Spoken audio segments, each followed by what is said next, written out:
안녕하세요. 방구석 지식인입니다.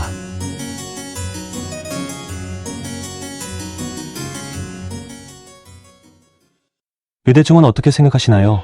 그들만의 사하탑으로 비판받고 있습니다. 4월 총선의 중요한 이슈로 떠오르면서 상황이 긴박하게 돌아가고 있습니다. 단 한 명의 의사라도 이번 사태와 연관해 면허와 관련한 불이익이 가해진다면 이는 의사에 대한 정면 도전으로 간주하고 감당하기 어려운 행동에 돌입할 수 있음을 강력하게 경고한다. 의대 증원을 놓고 정부와 의사들 사이의 강대강 대치가 계속되고 있습니다. 복지부에 따르면 지금까지 주요 94개의 병원 소속 전공의 80% 상당의 의사들이 사직서를 제출했습니다. 이제는 의대 교수들까지 범위가 넓어지고 있습니다. 서울대를 비롯한 주요 대학 교수들도 집단행동을 할 것으로 전해졌습니다. 학생들을 지키겠다는 것이 주요한 이유였습니다. 그 안에 알아야 할 내용이 있습니다. 의대 증원 정책이 정말로 의사에 대한 정면 도전일까요? 2024년 의대 입학 정원은 3,058명입니다. 35년 전 의대 입학 정원과 같은 규모입니다. 그 사이 대한민국 인구는 4,244만 명에서 5,175만 명으로 늘었죠. 20% 넘게 증가했습니다.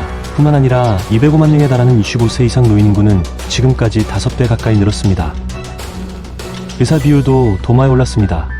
의사단체는 인구 1000명당 의사 수가 한국이 2.6명으로 일본이나 미국과 비교해도 크게 부족한 편이 아니라고 설명합니다. 그런데 이는 한의사까지 포함한 내용이고 한의사를 제외하면 2.18명으로 OECD 최하위를 기록했습니다.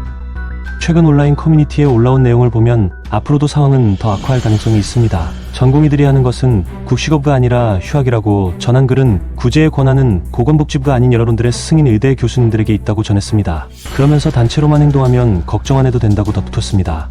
조선일보부터 한겨레까지 한 목소리로 전공의 파업을 비판하는 이유입니다. 그래서였을까요? 윤석열 대통령 역시 강한 의지로 밀어붙이겠다고 전했습니다.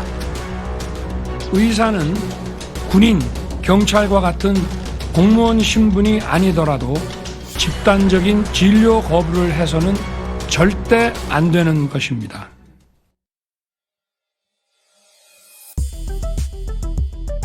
의대 증원 여파가 대통령 국정 지지율에 긍정적인 영향을 미치고 있다는 여론조사가 나왔습니다. 한국갤럽에 따르면 대통령의 국정 지지율은 2월 첫째 주부터 지금까지 5%포인트 상승한 것으로 나타났습니다. 부정평가도 줄었습니다. 이는 정당 평가에도 영향을 미쳤습니다. 한두미서치를 비롯한 전국지표조사 결과에 따르면 국민의힘이 더불어민주당을 오차 범위 밖에서 앞서는 것으로 나타났습니다. 이런 가운데 더불어민주당은 총선을 앞두고 긴급대책회의를 가진 것으로 알려졌습니다.